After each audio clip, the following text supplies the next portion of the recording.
Nervous now. I'm afraid of your answers, what you gonna say. All right, we live. Let me go get my chair. Oh, you're good. Oh, Pam, I got your hot water.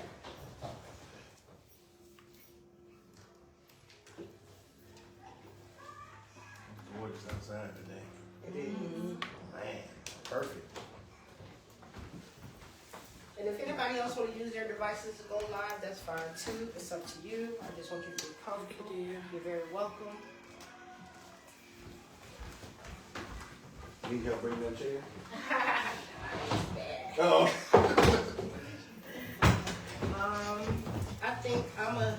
Do you two mind? Yeah, you and LJ sit next to each other. All right. I'm gonna sit right here. This side of the table? Yeah. Yeah. Perfect. Oh yeah. Everybody there. All right. Perfect. All right. I don't know if you want my biscuit here. Just put it That's like this. I know, you had to move. Yeah. He this whole I'm like, you live. talking? Nah, it did. Now, look. You want to switch seat? No.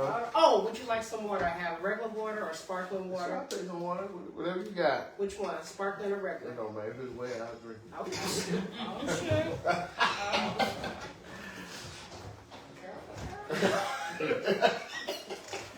Now, see, that's no I know.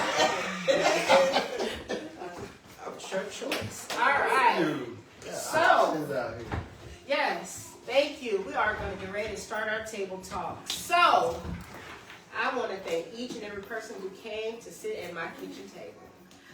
We like to have real conversations in hopes to make some real change. So, as you know, we're going to have a round table discussion on domestic violence and abuse. We've seen all the things that's been going on in the news where black women are unfortunately having their lives taken away from them, and now they're taking our babies. And you know, I don't play when it comes to the babies. So I'm so happy that we're able to get some men's point of view on domestic violence. And a lot of people don't realize I am a victim of domestic violence. That's what made me move all across the country. Okay. You know, mine unfortunately started young when I got married young. And we both had tempers, you know. I could take, my blame for that. And so I'm glad that we had conversations like this because I was smart enough to flee.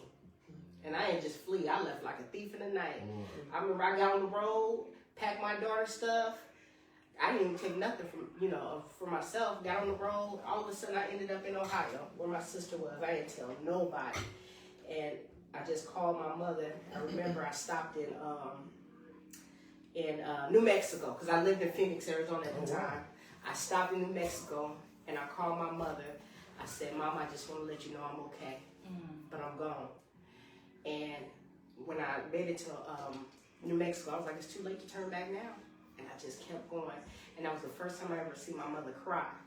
But, I knew I had to leave, So, unfortunately, a lot of women don't receive that sense of urgency.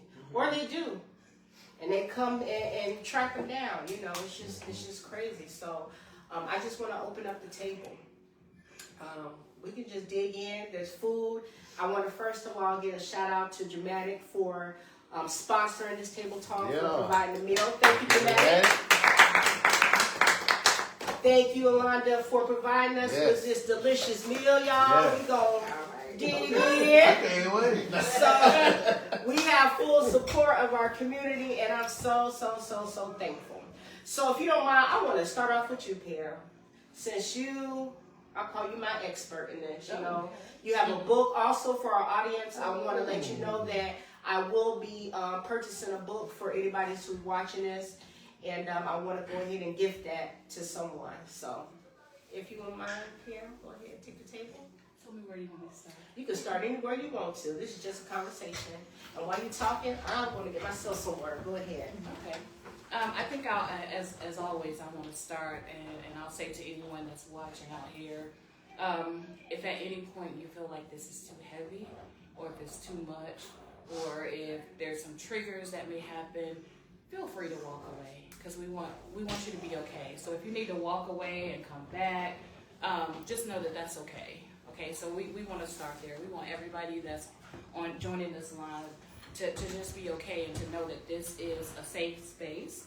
And I think it's safe to say that everybody here, except for Darren, no, I'm just kidding. But everybody here are safe people. So if you need to reach out to someone, I'm trying to get back, but he's safe. Everyone here. So if anyone out there that's watching, you need to reach out to someone. You need help, and we'll go ahead and throw this number out there: 1-800-799-SAFE, and that's the number. If you are in a domestic violence situation and you need help getting out, or you just need help with guidance on safety planning, that's the number that you would call. And of course, we'll make sure that Selena has our information as well. So at the end of the call, if anybody want to reach out to myself, to this beautiful lady here, or anyone that's sitting here at this table, feel free to do so. Let me just start, Selena, with saying that you said something, and you said that now they're coming for our babies. Mm-hmm. And the reality of it, and this is coming from someone who's worked in this field for 30 years. And if you don't mind, can I ask guests to speak up loud? Because I don't know if the audio, because no, you loud for me, but I just want to make sure everybody else is hearing it. Go ahead. Just coming from someone who's been doing this, and this is not my job, y'all. This is what I do on a volunteer basis because I am passionate and I'm serious about this thing called domestic violence. And just to share a little bit of my story and why I'm so serious about it and passionate about it. I know you guys see my shirt. And my shirt is actually in honor of my mother, who was murdered by her abuser when I was 8 years old. So at the age of 8, I sat in a room and I watched as my mom was stabbed 13 times. So I had to, and I was talking to someone one day and they said, oh, your mom was a victim of domestic violence. And I was like, no, she was killed by her boyfriend. Never heard the term, didn't know what it was, but it sparked my interest. And the more that I started learning about domestic violence, I realized that, oh my God, there are so many children out there like me who are witnessing this thing in the home. So 5 to 8 million children every day sit in the home and they watch this stuff happens. And I was like, man, I never heard about this. How many children are dealing with this thing that have never heard about domestic violence, don't know what it is? Because where I grew up, down the street, it was just, they're fighting. Right. My mom and daddy, they just fighting. And most people don't even realize that, this thing is serious. We call it now the silent killer. Why? Because nobody wants to talk about it. The silence is thriving, it's causing it to thrive. We saw it like last month. All of the people, all of the events that was happening. And the sad thing about it is that when the hype is over with, April, all we could hear was domestic violence. Now it's May. They buried these people, their funerals. They've had their funerals. Ain't nobody saying nothing this week. My timeline is dry, it's dry. Ain't nobody saying anything about it. That's all they talking about. And that's how we are, we're for the moment people. Because it's something that we don't want to talk about. And the only time we do want to talk about domestic violence is when it's high profile. And I was saying to people, I'm sitting there having these conversations, got to work up on one screen and got, Facebook up on another, and I'm having these conversations with people and I'm saying, but where you been? Because this has been happening. So that's why when you say now they're coming for our babies, no, they've been coming for the babies. And I look back on my situation and I know for a fact that if it had not been for God, I'm gonna say God. But if it had not been for God, a higher power, or whatever you want to call him, because at the time I didn't even know who he was. But I knew that there was a plan and a purpose for my life and my sister's life, who was sitting in bed with my mom when this happened. I don't know why my life was spared. Well, I do now, because I knew that there was purpose. That even though, and my sister said it so well, and it didn't resonate with me until she said it one day. She said, even though Mama had to go that way, we had to stay here because there was a purpose and a plan for our lives. Because God knew that at some point there was going to be other children coming up to me. And I'm telling you, y'all, it is nothing like being at an event and you got little kids coming up to you, hugging you and holding you, saying, I don't want my mama to die like this. Or they're hugging me. I mean, I'm standing in churches where the pastor's kids are holding on to my legs and they're saying, well, my daddy beats my mama too. 5 to 8 million children are dealing with this thing. So that's why we have to keep having these conversations, even after today. It can't be like, we have this conversation today, tomorrow we're not talking about it, we're on to something else. It's one of those things we have to keep talking about. Sexual abuse, like we have to keep talking about all this stuff. But let's just talk about what domestic violence is, because most people, like myself, thought it was just a fighting. But it's just so much more. The umbrella is just so broad. Emotional abuse, psychological abuse, financial abuse, which is the biggest one that most victims deal with. Because if you got, my mom had 4 children. She was killed when she was 27. Where do you go with 4 children? Where do you go? Even now, with all of the help that we have, because when we look at the shelters, they only hold up to 100 people? Some of them don't even hold that many. And then when you cross over into Anson County, they don't even have a shelter. So where do you go? What do you do? You're getting beat every night with 4 children. So when people are asking the questions, well, why don't they leave? Why does she still say, well, she must like it. It pisses me off, so I'm going to need y'all to stop saying that. But why does she stay? She must like it. Why don't she leave? I'm saying, like, ask me how many times we left. Aaron, ask me how many times we left that house. I know what it's like to sleep on the bridge. I know what it's like to unfold a cardboard box and sleep out in the wood. I know what it's like. We've left so many times. But what mother would want to sleep outside with their children? Would you? Would you want to sleep outside with your children? No. And let me just be clear that this is not a woman's thing. It's not just women. True. Men are being abused too. 1 in 4 women, 1 in 7 men. We just talk about it a little more. We report it more. But we know that it's happening to our brothers as well. So if I'm saying women a lot, it's because the majority of the demographic is women. So I'll start there. Well, thank you so much. For my brothers, do men hold their friends accountable when they know that they're putting their hands on their woman? Physical abuse, me and my circle will. But I'm always open to be educated because, I'm learning now, her even mentioning like financial abuse, hearing her kind of break down where somebody, might kind of be coerced into a situation financially because maybe they don't have the means. So somebody might suffer through mistreatment. But laying your hands on a female, the way I was raised and the type of man I grew up around, it was an absolute no-no. And that was whether, we were affiliated with you or not.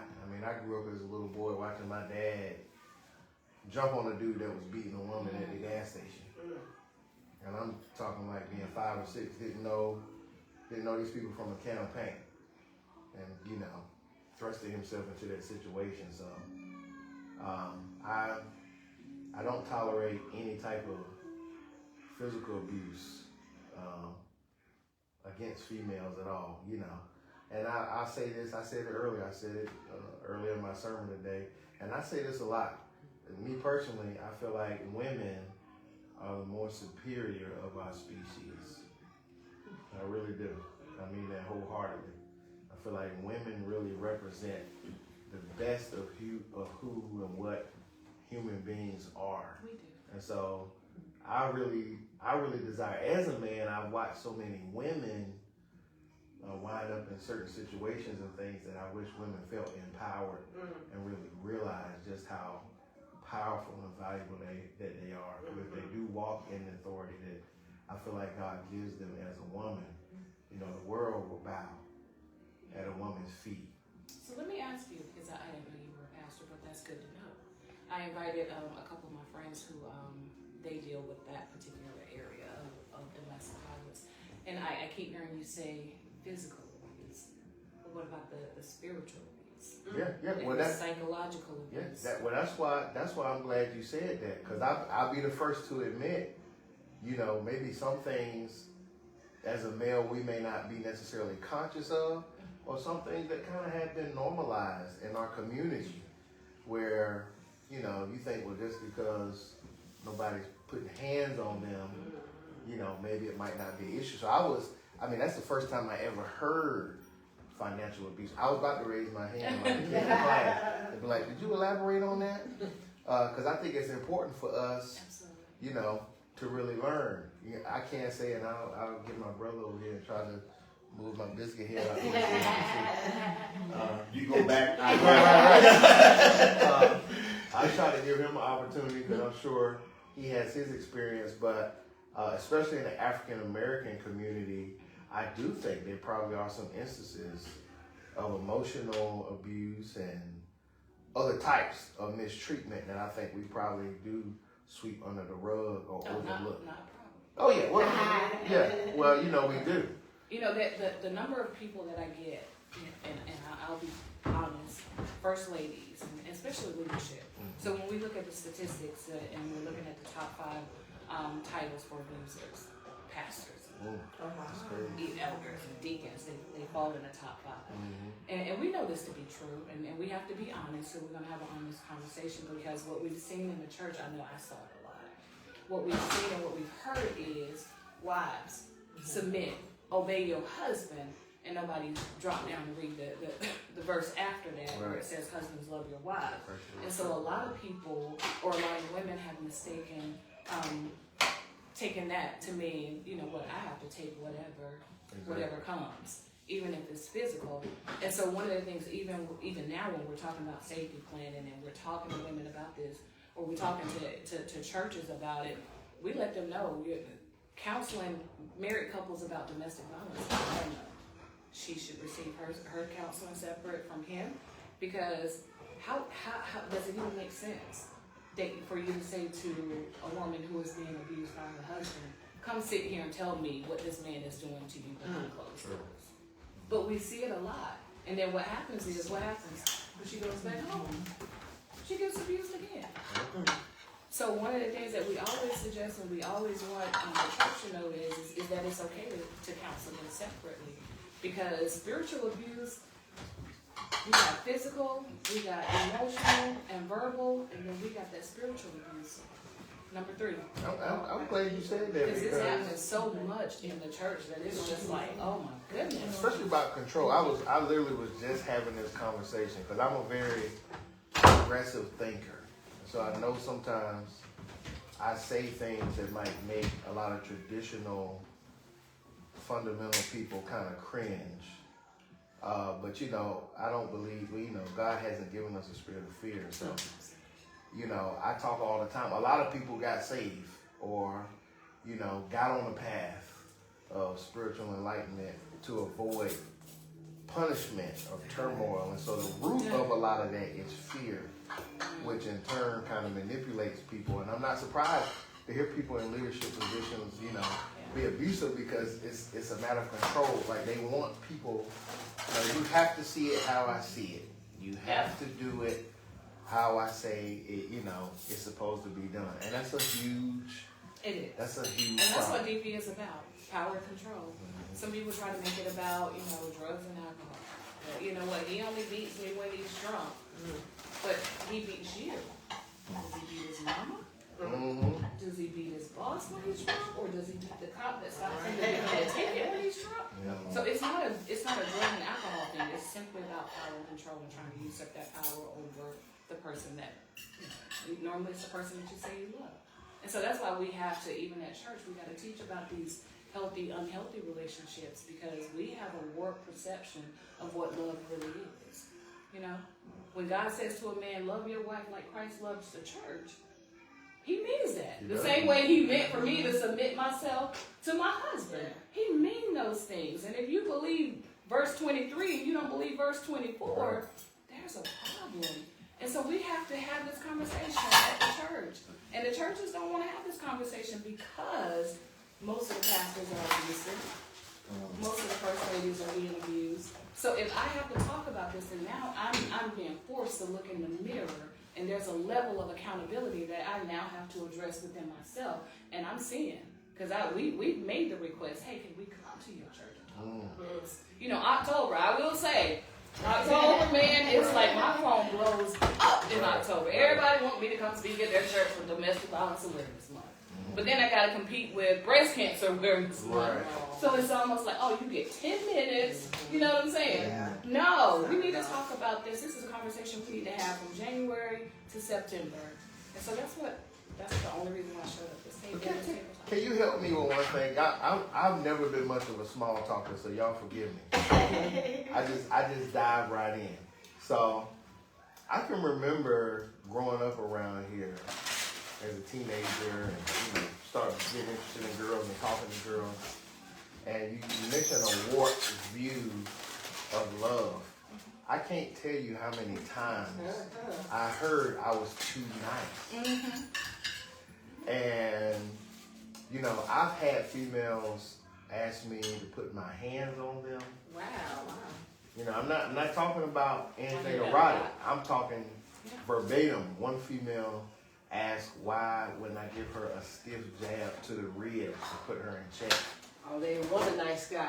I've had females, say, well, because, an idea of a relationship is, we'll go through it, so the fuss and fight and argue and stuff. And that's never really been my MO, because I kind of came out of an abusive situation. So, I feel like in a relationship, there's really no place for that. And I'm not as a man, I don't feel like it's my place I shouldn't have to bogart or devo a woman, or a woman tell me, if a man let me, I'm just going to run all over him. So sometimes I've seen some guys turn over time to become a rougher guy. Because, this is kind of reality too in our space and our culture. Y'all mind if I join the conversation? Please do. We was expecting you to go. Yeah. Well, I don't want to be rude, you know what I'm saying? No, please look. I'm about to tell you something. Especially with the pastor, you know what I'm saying? You ran my mouth. Well, I had the privilege of being raised by some strong women. You know what I'm saying? My grandma, my mom, and I wasn't raised by my wife, but she kind of raised me, that to be a man and stuff like that. But what I realized is that they're, just like you kind of talking about the warped sense of love and all that other kind of stuff, and maybe even what the church does. What I noticed is I had to, fortunately for me, I didn't have to relearn bad habits, but I had to learn the right thing to do and how to treat a woman and how to do this. It's almost like by default, you learn what not to do, but you don't necessarily know what to do, and so you kind of stay in limbo. And so I had to learn what to do and how to treat my wife and how to make her feel like a woman and how to make her feel loved and, all the other kind of stuff. And so what I learned is that, I don't want to say I didn't learn it from the church, but I learned it from the Word. You know what I'm saying? So I kind of took from what I learned from the Word and then applied it to what the pastor was teaching or what I was kind of learning from watching different relationships in the church. And so that's kind of how I kind of learned how to, treat my wife. And I would say that I'm hopefully doing a good job. You know what I'm saying? We're married 22 years. Okay. You know what I'm saying? And so, but I think there is, my grandma, she always tell me how she had to leave an abusive relationship. She actually said when she was pregnant with my mom or whatever, that her husband kicked her down the steps or whatever. She was like, after that, she left. You know what I'm saying? And that was it. You know what I'm saying? And then my mom being part of it as well. So I witnessed it. And I've heard about these things as well. And so, I want to say that I kind of look at what are these men dealing with that they feel like it's necessary, to kind of beat on their wife and all that kind of stuff. And I think kind of what you had mentioned before, it's fear being disguised as anger. You know what I'm saying? And so I don't know exactly what their fear is or anything like that, but I think it's what it is. Not giving an excuse for any man that hits a woman, but I think that's kind of what they're dealing with. And so it's almost like using those, because I do notice that I can get frustrated and I can get angry as well. You know what I'm saying? And I need my space. And I know how my wife can be sometimes too. You know what I'm saying? And so I can understand maybe how they may be feeling some type of way. But then I do understand as well with seeing it, okay, I don't want to be that guy. You know what I'm saying? I don't want to be that dude. And you know why? Because I love my wife too much to hit her or whatever. Because I've seen what maybe my grandfather or my stepfather or whatever, I see how they love, and I didn't want to love that same way. You know what I'm saying? And so it's almost like, okay, well, I want to be able to be different, but then I also have a son too, and I have 2 daughters.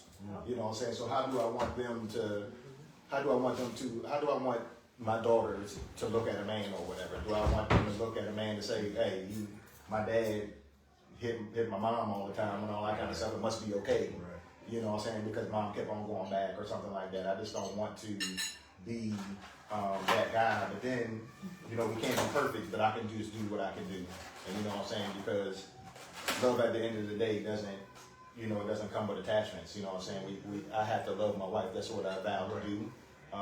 But then again, I had strong women to show me how that was done and how that should be done. And I just think that it's so, I was kind of trying to take notes as y'all was talking, going back and forth, because I forget so easily. But the word says, husband loves your wife, right? So husband, love your wife as Christ loved the church. And I just think about just how Christ loved the church and how so big of a responsibility that is. That's a responsibility of Christ loving the church. You know what I'm saying? And loving the church, and then I just got to think about how we treat Christ and how he still loves us. And so if Christ still treats me the same and still loves me, regardless of how I treat him or how I stray away and all the other kind of stuff, then how much more should I be treating my wife? You know what I'm saying? How much more patience should I have? And how much more should I just be like, all right, babe, I got to take a break. All right, babe, I'm coming home. You know, so it's just different things. Like my wife know when I used to work, hey, give me about an hour. Let me go and take a nap, do this, get something to eat, you know what I'm saying, stuff like that before you come around. It's just certain things that I think a wife can do as well, but then it's up to the man because I'm the one that's leading the house too. You know what I'm saying? I'm the one that's making that impression. You know what I'm saying? A man's job is thankless and it's hard, but it's worth it. You know what I'm saying? And I think that we are responsible for our actions, but then we lead the precedence for our house. You know what I'm saying? And so I take that seriously, you know what I'm saying, to say I want to be not just for my son and my daughters, but my nieces and my nephew and all the ones that are looking up to me saying Uncle Darren or, you know, Darren or whatever, like he good or whatever, but, you know, do they really see the Darren that's behind closed doors? You know what I'm saying? So I want to be the same guy that's in church. I want to be the same guy that's at work. I want to be the same guy that's at a table talk. I want to be the same guy all across the board because first of all, I can't even remember a lie. First. And then number two is, you know what I'm saying, I want to have a good conscience. So when I go up to that, when God says, well, what he played back my life, how did I take care of my wife? How did I love my wife? You know, how did I stop friends that was beating on their wife or emotionally? Because I do believe that it's so easy to get wrapped up in those things because life is going so fast that if somebody don't stop you and say, hey man, you need to check yourself, right? Then, you know, you'll just keep on going, oblivious to like the financial abuse and the emotional abuse and everything like that. You just trying to, because we're so task oriented, we just trying to get it done. Yeah. You know what I'm saying? So somebody gonna say, if my wife gonna say, hey babe, you ain't been loving me enough. I'm like, well, hey, I've been working hard, I've been doing all this, what you want? Right. It's just the communication too. And that's not to, you know, say anything different about, you know, abuse or anything like that. But I'm just trying to say my perspective and what I'm trying to do, you know, as a husband, and I think you're making great points when it comes to identifying healthy versus unhealthy relationships. So when I hear you talk, I hear healthy because you guys are willing to sit down and talk. You're willing to learn each other, learn your needs and whatever. When you say she knows, when you were working to give you an hour, like that to me is healthy. Because I have taken the time to get to know you, just like we've taken the time to get to know our God, right?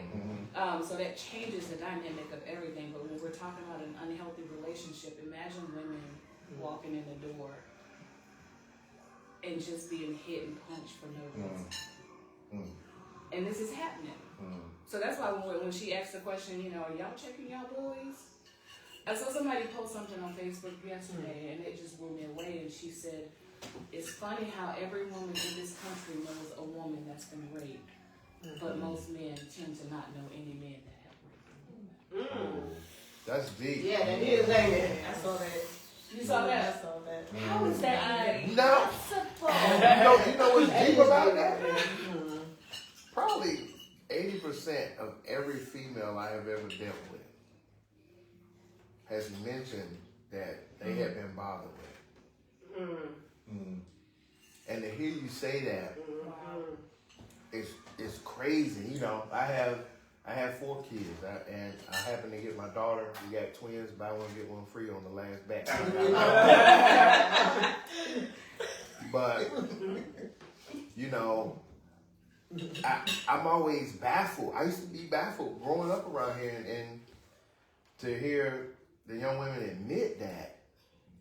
Because it's It is. I mean, most definitely. And I'll be like, well, who? What's going on? And it's like we a need friend to of the family. out an uncle. who is. Well, You know what? You're right. We don't. We need Well- you guys to figure out who your who is, because if we're sitting here right now, there's 5 women in here, and statistics tells us that at least 1 in 4 women have been abused. crazy. Find out who that abuser is and help him. But again, like, how is it that when we're talking to men, it's just like, I don't know any men. Well, I'm gonna tell you stuff like that. I don't think men are happily just conveying if they are doing stuff like that. I don't think they're talking about They it. may not be. It's just Do you know your boy? I will hope I do. Because the stories that I hear, like, man, I've heard so many stories, and I get it all the time. Because one of the abuses that I cover is sexual abuse, human trafficking, and DV. The number of men that collectively in rooms rape women. So I know they know who each other are. We're not talking about she just went out on a date with him. I'm saying collectively. Back in our day, when we were growing up, we called it running a train, Yeah. right? Yeah. That's what we called it. Yeah. Choo. But now that I don't know that. Y'all gotta forgive me. Choo. Y'all gotta forgive me. Add a little humor in this. that was right on time. I don't know what to say. No, I have an experience with that. I was a senior in high school, about to graduate. We were at the beach. I never was a big party or nothing like that, so you know, you only get a certain amount of room keys. All the brothers, you know, put their money in. We all in really like in a couple suites right beside each other. I go to use my key, and I can't get in the room. So I'm banging on the door. A young lady runs out, who was, you know, I guess under the influence or something, but kind of came to consciousness and realized something was going on. She comes running out into the parking lot and is hysterical. So this was a real life scenario, like with my boys, you know. When I realized, you know, I thought she might have had something going on with maybe one of them. I didn't realize it was 2 guys in the room. And I guess the one that she liked initiated a scenario, and he tried to pull the other guy into the room, but she kind of came to and ran out. At that moment, you know, I'm still a child technically, you know, young man. I take this young lady, you know, I definitely get on my boys, and I take her to safety. I go find who she came down with, her family, and kind of separate her from that situation, and try to rectify whatever it is that I can.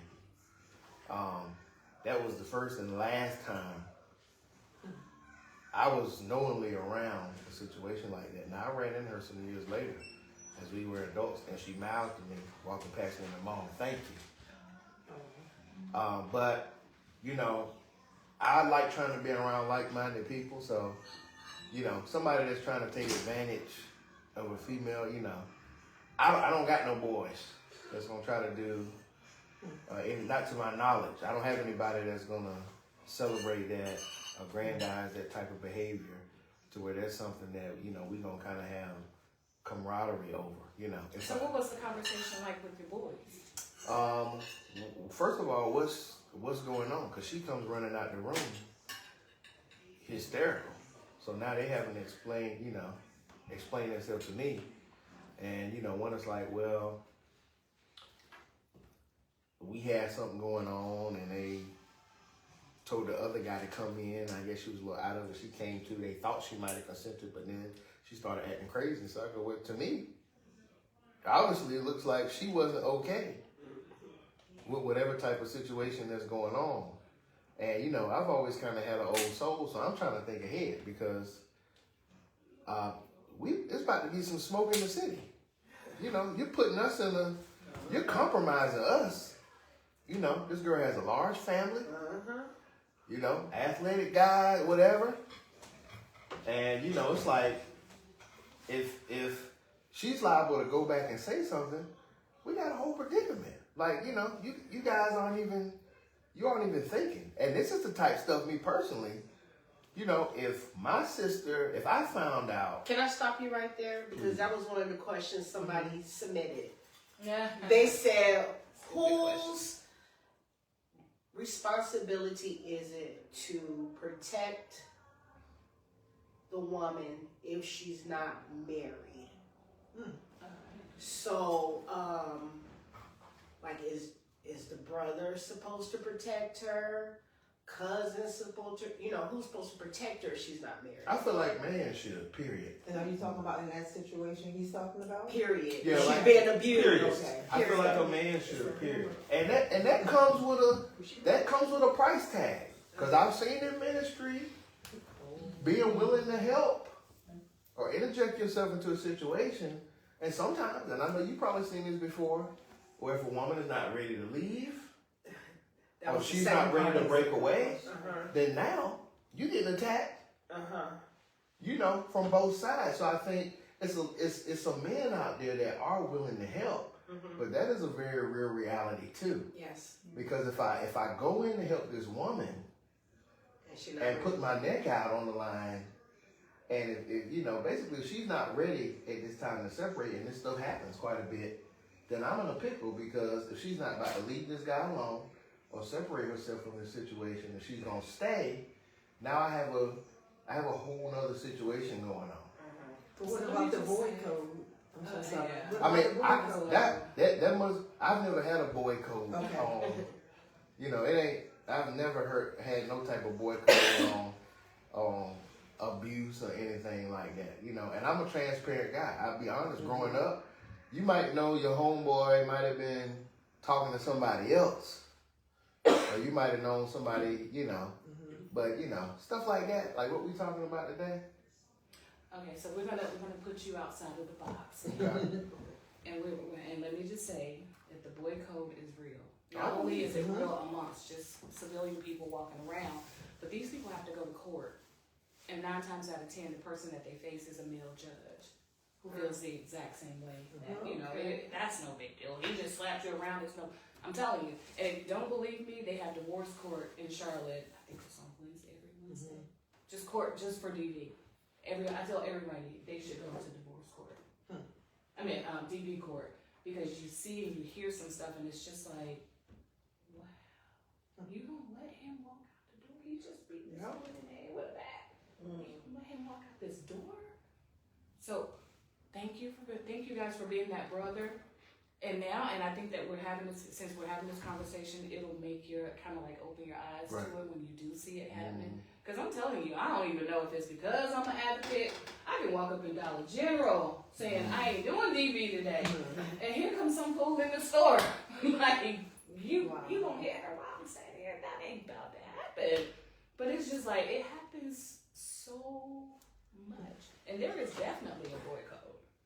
And we see it, which is why I thank God for the new umbrella center that's coming. Because can you imagine, as a man, having to go to court and say, my wife, first of all, my wife just beat me. Before they started the new umbrella center, you would have to go to the magistrate's office. Well, I'm glad you said that because I was just going to ask, how do we hold women accountable?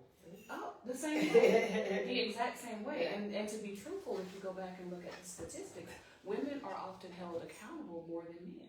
There are more women serving time for abusing their significant other than there are men. Wow. This is, you know. In North Carolina, South Carolina, if you beat your wife, it's a misdemeanor. But if you kick your dog, it's a felony. Yeah, that's crazy. But you know what? That's wild. They prioritize animals over human life. And I agree on a lot of situations. Yeah. So my next question is, how do we talk to our daughters or our sons about domestic violence and abuse? So I'm real with my kids. I've always felt that, tell my kids true. I ain't talking about no little winky and no little, I ain't giving nothing nickname. It's Right. a penis and it's a vagina. Mhm. It's domestic violence. This is what happens. And my kids, I want them to know that they always have a safe place at home. And we have to provide these safe spaces. So when we're talking about the church, and I'm telling you, the church has failed us in that area. It is a sad case when I can go to QT and I can see, and I don't know if you guys have ever seen, they have like a yellow sign out there that says safe place. Mhm. And if you are in an abusive situation, if somebody has kidnapped you, you can literally go up to the counter and say, I'm not safe. This is what's happening. And they have a secret room that locks behind us. And they can take you. Mhm. Now, when I go to the churches and when people go to the church, they don't get that. It's go pray about it. That's just wrong. So I'm going to need you to tell your little church. No, not the little church. I'll make sure. And to be honest, that's why I wanted to come. Good. Okay? I don't mind being in the hot seat because it's a lot of Because we're truth. saving lives. It's Yeah. not just the hot And- seat. but And it's honestly, I'm not picking on you, but I am picking on you because I'm hard on the church. And the reason why I'm hard on the church because, my grandmother, how old, them old mothers of Zion. But I believe even outside of that the church is the foundation for everything. I agree. God says that, if my people who are called by my name Mhm. would humble themselves, pray, seek my face, turn, Yeah. then he would heal the He'll land. heal And I it. believe that any healing that needs to take place in the land begins with us doing those things that God has told us to do. So that's why I'm hard on the church. Plus, I know it's happening so much in the Well, and you said it too, is if my people. So a real reality too, because there's a lot of good pastors out there. It's a lot of good ministries out They there. want to go to Africa and help people. Oh, well, it's a lot. It's a So lot. once you kind of It's a lot of them here. It is. It's a lot of them here. But I always have to push back. I kind of put that cape on for the church because for example, somebody said like the African American church since 1980 has taken up $120 billion, but they don't see that in our community. So that's a lot of money, but guess how much money black people spend annually? As much as more. Okay? 10 times that. So, and they're spending it, they getting their hair here, they creeping over here, they get their chicken wings over, and from a whole bunch of people that have given nothing back, have not served, but they help people fulfill their vices and whatever it is that they do. And you're telling me what the church has taken up in a 45-year period, that's a fraction of what we spend on consumer goods on an annual basis. True. But you want to bring, all of this heat. So, You want to know why? well, I have my own opinion why. I'd like to hear why you think. When I go to Louis Vuitton, they don't tell me if you buy this purse, you sow into this business, that God is going to bless you. Come on now. They don't tell me that, if you bring just 10% here, God is going to bless you. They don't give me that spiel. They just let me come in there and buy what I want. The church won't let me come in there and give what I want. Even though Christ said, give as you have purpose in your heart to give. Y'all got stipulations on this stuff. Can't say y'all. Not y'all. I gotta say y'all. I'm saying the church. I'm talking about the church. But now y'all tell me bring this to God. But then when I need some help, the church make me feel out of form. Hey, I get it. My churches pay people's mortgages, light bills. I don't get a salary. Well, that's your choice. Right. But I'm just saying. So it's plenty of noble people It is. that aren't money hungry. But that's not noble though, and that's where I think as a church we miss it. We look at that stuff and we say it's noble. No, I'm not. But that's what we're supposed to do. I'm not saying that act is noble. I'm talking about the nobility of people. Oh, there Okay? are. So I'm right. now my pastor is. So look, so that like I'm saying, there are plenty of noble people. We're not gonna praise a fish for swimming because that's what they're supposed to do. Right. But there are plenty of people that make a lot of sacrifices and things of that nature. I don't mind being on the hot seat because, like I admitted earlier, how I led.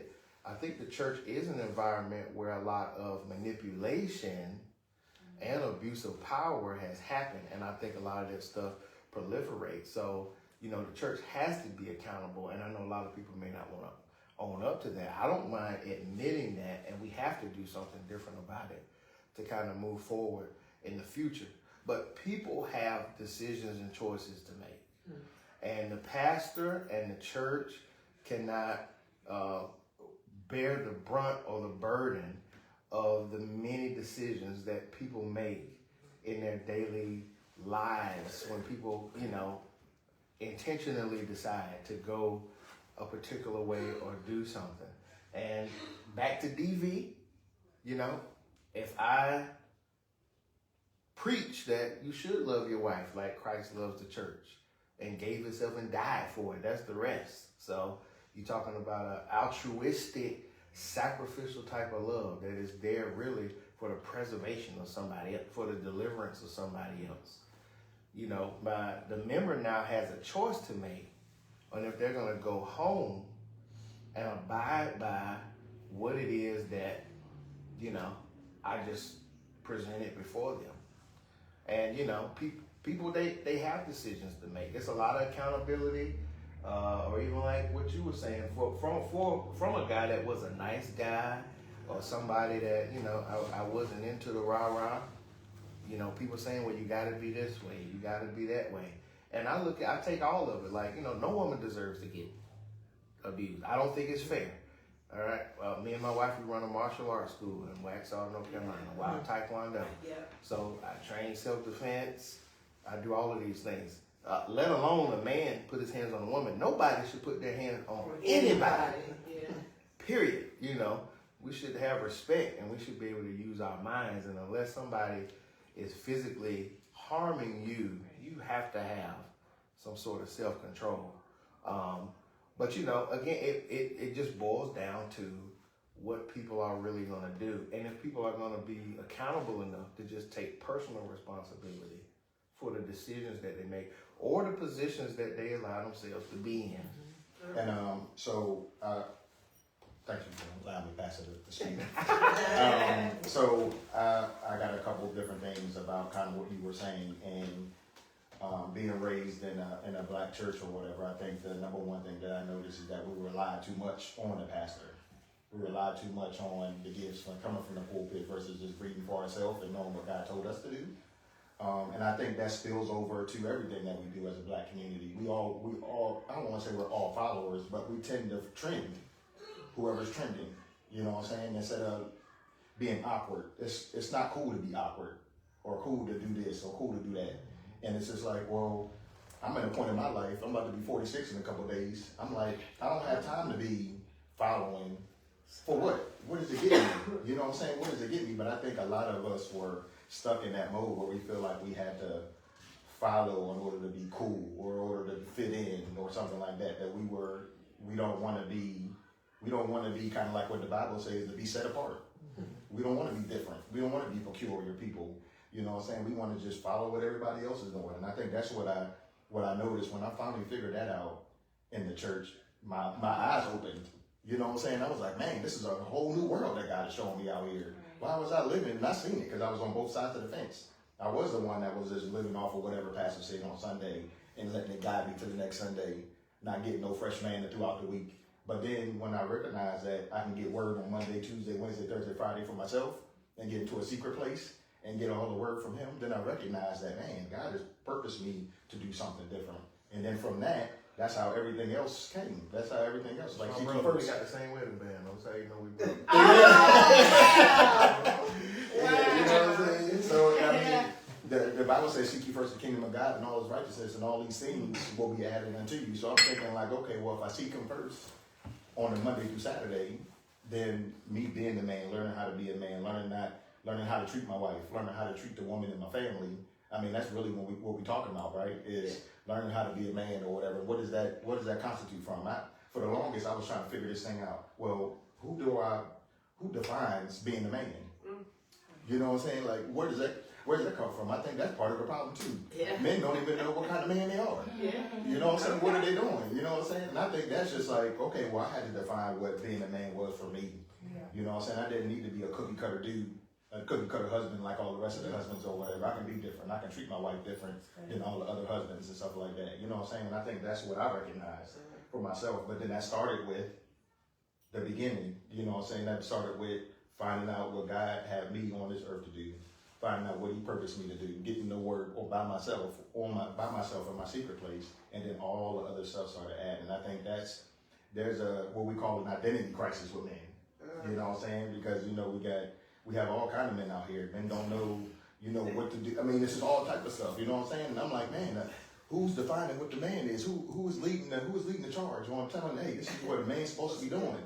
You know what I'm saying? And so now we just figuring it out as we go. You know what I'm saying? And so if we're figuring it out as we go, then along the way, some things like domestic violence will happen because we angry or frustrated and we don't even know why. Wow. What you think about that? So, I was gonna put my 2 cents. she was waiting. Because I know, like, talking about God is beautiful, but there's a lot of men out there who are abusing their women. They don't know anything about God. And if you were to start talking to them about God or a child that was abused, they would probably be angry at God about right now. Like, where's God when I'm saying this? You know what I mean? So it's like, where do you meet people where they're at right now? Because they may not want to hear that. Well, I think that comes from. You understand what I'm saying? Oh, I know for sure what you're saying. And so I am led by a thing called the Holy Spirit. And so what happens with that is that because people want truth. They tired of lies or whatever, you know what I'm saying? Or they're tired of like yes men and all the other kind of stuff. They want somebody that's gonna come alongside them, gonna get the storm with them, and say, hey man, I'm gonna carry you through this. But the number one thing with a man is that number one, he's not gonna share his information right off the top, especially if you're not a trusted dude. You know what I'm saying? And so if he's really hurting, then that's when he's gonna reach out. But most times, most men, they bottle that stuff up anyway, and most men don't trust anybody.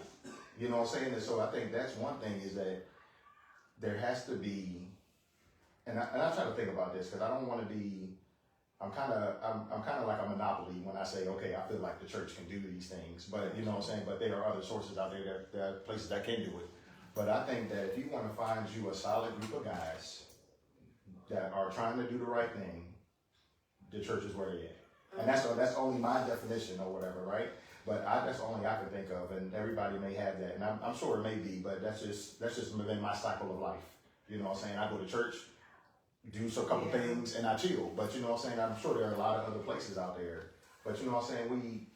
You can meet them at the basketball court. You can do those things. But then when you realize that being a Christian is a mindset, right? It's not being like, okay, I'm what people believe being a Christian man is. Like, you know what I'm saying? Like I'm pay my tithes, or I'm gonna pray and fast, and I'm gonna make sure I go to Bible study and Sunday church or whatever. Like being a man is Sunday through Sunday.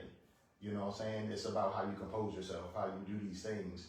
But I believe that if God wants you, He gonna chase you, and He gonna get you. Yeah. You know what I'm saying? And so, but the thing was, we're talking about the guy that's abusing his wife and different things like that, because that's what we're talking about. Right. He don't know anything about God. Don't know anything about He just God. knows about what he went through in life. Right. Or his mental illness. Right. Whatever he went through. And that's where the educational piece comes in at. Because there are conversations that's universal to whether you know God or you don't know God. You can put him in, you can take him out. Love is a universal conversation, right? Right, yeah. Like, we can identify what love looks like, but it looks different from everybody. Like, what your wife expects from you is not the same as what I expect from my husband, or what your wife may expect from you, but it's still universal. So what we have to do is we have to educate, because for a child who witnessed domestic violence in the home, especially for a male child, he's 6 times more likely to be an abuser. And so when you're talking about the young ladies and saying, you know what, why don't you hit me and punch me in my, think about that. Is that even logical?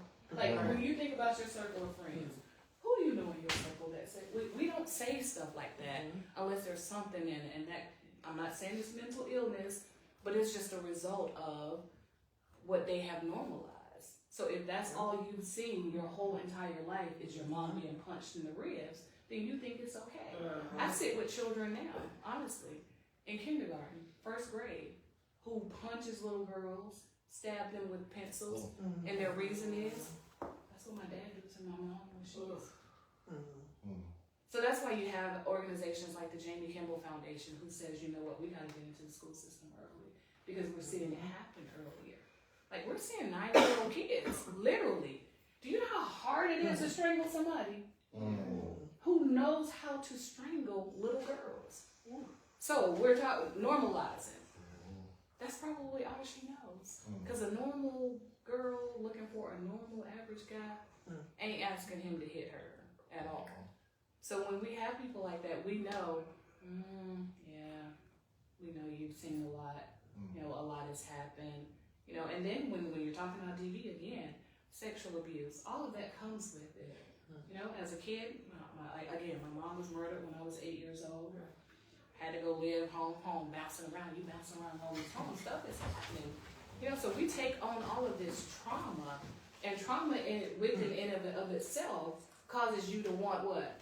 Trauma, right? Because trauma is all you know. You think trauma is okay. So when someone comes and they try to love you right, this is weird. So how do we combat that? It's been. Yeah, this is a sincere question because I mean, Mary J. Blige said it, and my members call me the R&B pastor. I'll be quoting songs. We should the custom pass. But Mary J. Blige said, "Bad guys ain't no good. Good guys ain't no fun." And see, Yeah. So he said, so how do you combat that's a rock and something roll like song. Girls don't like boys. Girls like cars and money. You know, it's this notion that, you know, we got all types of euphemisms. Nice guys finish last. No good deed goes unpunished. And so you try to be the good, and I can't tell you how many times I have conversations because before running the school, I was a nurse. I ran an assisted living facility. I'm managing probably 100 women. I'm hearing about their lives and what's going on, and they're telling me, well, a man is supposed to be this and this, and I'm like, but I'm a man, you know. You gonna tell me? I'm a man, but no, if a man don't do this, if a man does not assert this certain level of dominance, if a man don't, this the man, and it's like, I hate you feel that way, because that's not necessarily what defines a man, but this is a thing. You know, I don't know if you ever encountered this, but this is a real thing in our community as it pertains to domestic violence. What are we supposed to do, or how can we help kind of dispel? That's a good question. We counter that with the education, with the conversations like what we're having now. The same way we counter black men ain't in the homes. We know that ain't true though. We know that that's what most black men don't, because I'm telling you, the men that I'm seeing on Facebook are like, oh, you women, you took welfare, and when the woman decided she was gonna get on welfare, it pushed the man out of the home. And I'm saying, and I said to somebody just this week, I said, how is that possible? How is it possible that there are less black men in the homes, but more white women on welfare? Right. How's that possible? Math ain't math. Right. How is that even possible? But we have put those euphemisms out there. We put all of this stuff out there. I know I said a whole lot of times. Give me some thug passion. Keep it real. That's why I love to Give me some thug passion, but then that thug passion came with a choke, and I'm like, whoa, whoa, baby boy. I thought I wanted to. I ain't really got that. No, you can't be joking me. You ain't tied me up. I need to get a dope. I need to leave. But we put that stuff out, and people, I don't think people understand the power of words. Yes, that's true. That words are so powerful that all God said was, let there be light, and boom. So when I say, you know what, I am not a product of my environment, that what happened to my mother will not happen to me, and I begin to declare those things over my daughters and my son, you will not be an abuser, you will not be a victim of domestic I'm violence. just gonna say that how we can combat that. We always stay on our boy. We need to teach our daughters. We do. Because Hey, yeah, bad boys ain't always fun. You know what I mean? So we We gotta mothers, We do. We need to start educating our daughters. That's what We we gotta want to go start on letting now. our daughters see so much. And They got so many I agree uncles. with you. I agree with you. on Everybody ain't your uncle. that. I agree with All you. on these that. men coming in and Yeah, out, yeah, out yeah. your house, this Yeah. door rotating. This ain't your Yeah. uncle. Stop bringing all these men around your daughters. I agree. Cause now they looking at your daughter. Cause why? They see a younger version of you. Yeah. With the big boom and the big booms. Uh-huh. That's you when you was young. So who you giving him options here, Yeah. right? So now when your daughter is at the health department, because I worked in public health for 25 years, y'all, and when I tell you these kids, man, whew. So now your daughter, by the time children now are 9 years old, they have tested positive for at least 2 STDs. Good. Oh yeah. That's fact. Oh yeah. At That's least crazy. STDs. This neighborhood was That saying nerd. Oh that was, man. that was a text chain between kids at Monroe Middle, Benton Heights, Oh. and East Union, and Benton Heights Elementary is included in Okay, that. so East I Elementary. can beat you one on that. Monroe has the largest swingers group in all of North Carolina. Really? What? Now, not Monroe. What? Not this little small town. The largest. Not this And this small is in town. comparison to other states like California. Are you serious? Monroe. Like I said, that's a sick. I mean, it's the first time ever I've heard that. Monroe. This is small. This like a So we need to do a better job educating our children, Wow. especially our daughters. Especially our daughters. And again, what we have shown them, because when we're talking about DV, it's a learned behavior. Yeah. It's learned in the home. So we got to show our children something different. We have to show them the love that you guys are talking about that you show for your wives. And most of the girls, these little girls now, and they tell me all the time, I hear it all the time, Pam, he don't love me if he don't hit me. Or this guy, he bought me a phone for Christmas, but yet he's calling you 30 times a day. You can't wear what you want. And they're thinking that this is okay. If he don't tell me what I can't wear, then that means he doesn't love me. He's not taking notice to me. So we got to start. And that's why, I partner with organizations like the James Kimball Foundation. Because they are in the schools. Good. They are going into these schools and they're talking to little children. And I'm saying, it don't make sense that you have to talk to a kindergartner Yeah. about domestic Not violence. that young. But you do. Because there's 5 to 8 million children who see it every day. And they're exposed to a lot. And their parents are saying, you know what? You know how we black mamas are. Don't you go out of this house telling my business. Yeah. Because Yeah. what happens in this house Just stay in Stay this in Well, house. this speaking of that, because I'm here to learn. All right. So I do have one daughter, and I hear so many times as females, especially when young girls encounter stuff like this, I guess the perpetrator, or they kind of get it in their mind.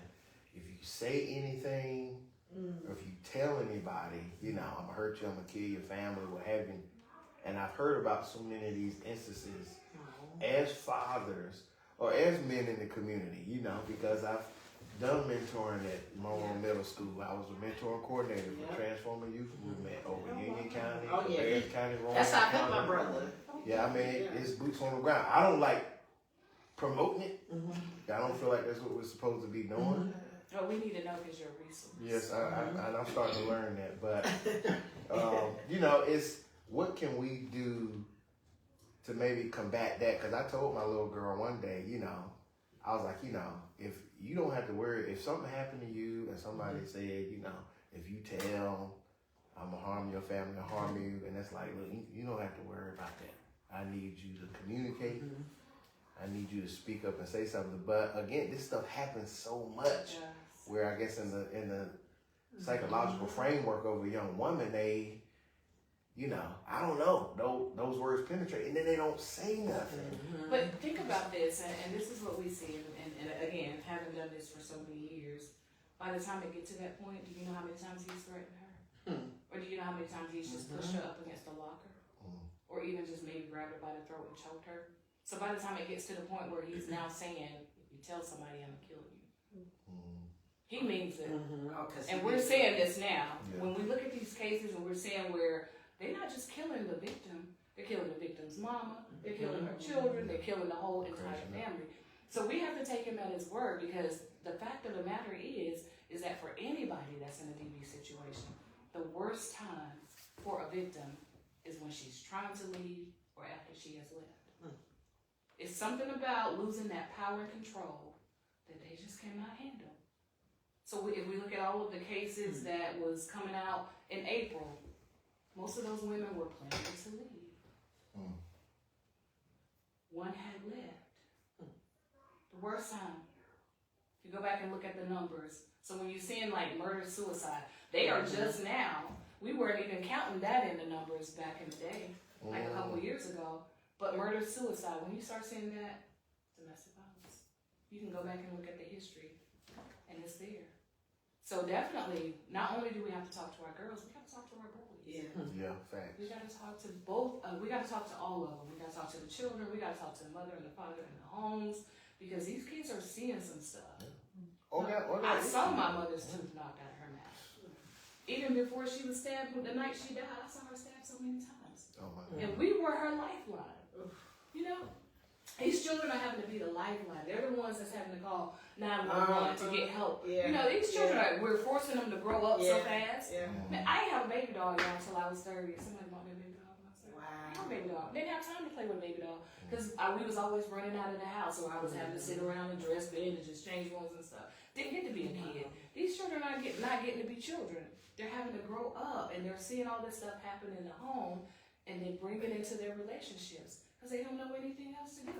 He don't know anything else to do but to grab her and tell her, you know what, you better not tell nobody. So that's why we Listen, gotta for have those this who watching, I want you to take an opportunity to really listen to these stories, because that's one thing that we're lacking in our community is the lack of open communication. All right?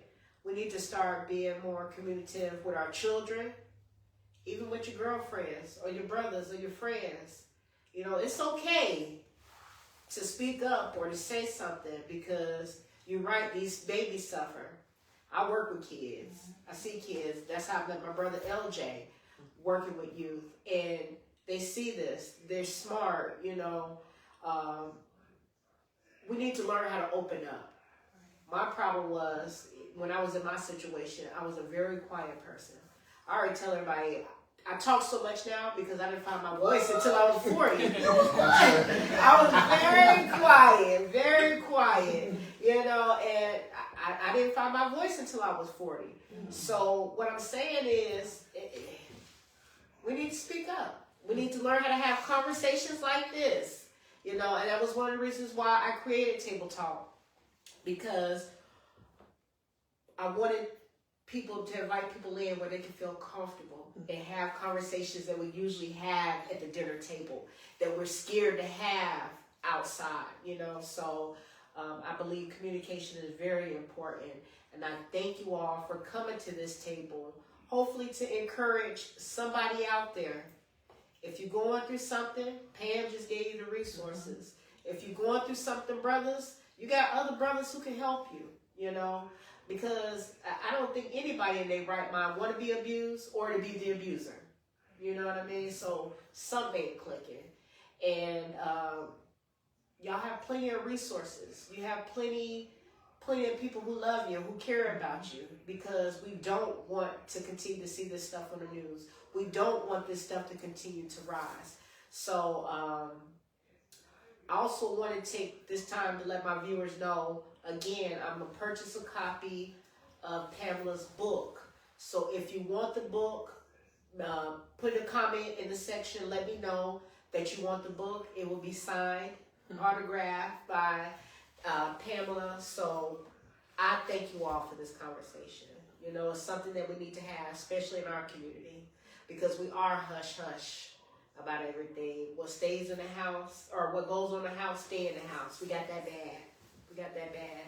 And I like how you said sometimes we do put so much responsibility on the pastor, you know what I mean? Instead of taking accountability for our homes.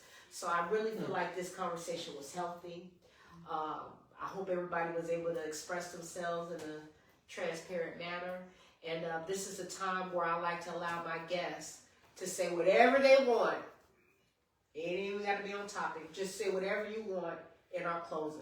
So I'm going to go around the table, and we're going to start off with you, Darren. So, can I do a shameless plug? You can do whatever you want. This is your time. This is your time. I want to be clear. Everybody say what you want. So I'm a veteran as well, but I'm also an author, and I have a book called Heroes Your Community Awaits. It kind of talks to our black community, our youth, our young men. And so it doesn't necessarily talk about DV, but it talks about the hero from within and kind of acknowledging the good things that we have in one another and how to hang around the right friends and do all those type of things. And so you can purchase that on Amazon. But I appreciate being here. Thank you so much. Thank for you your so time. much for coming.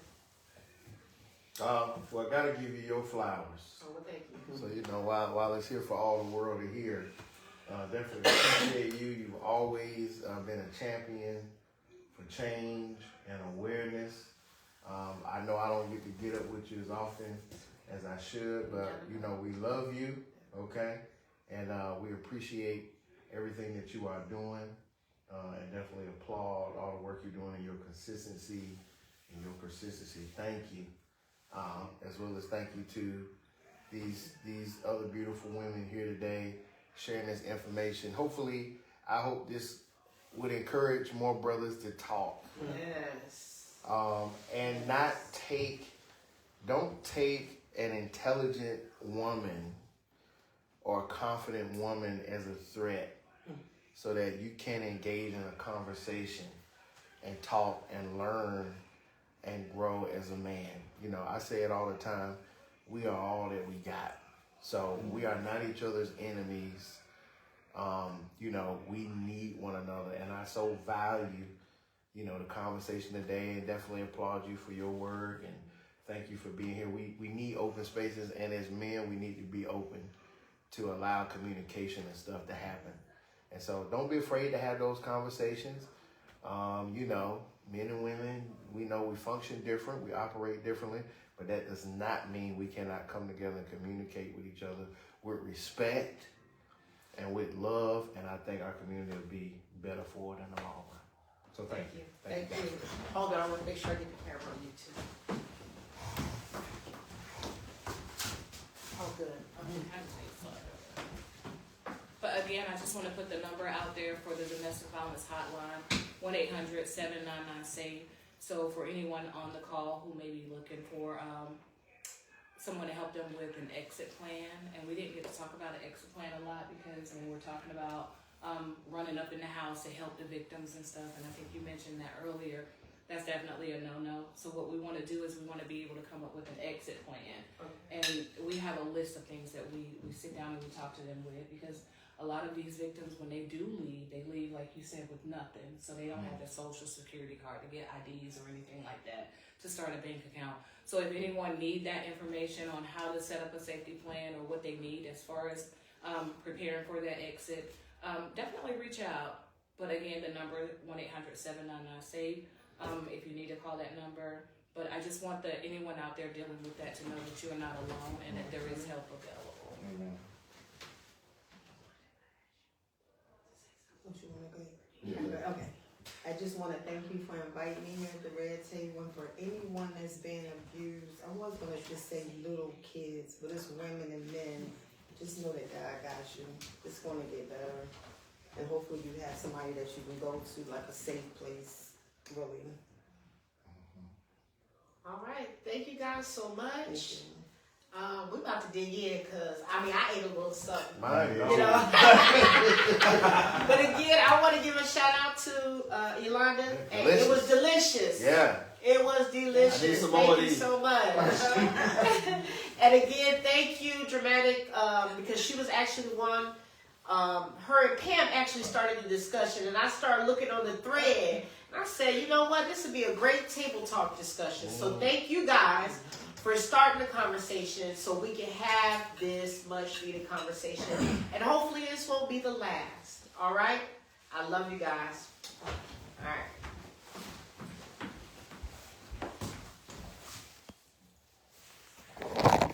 Yeah.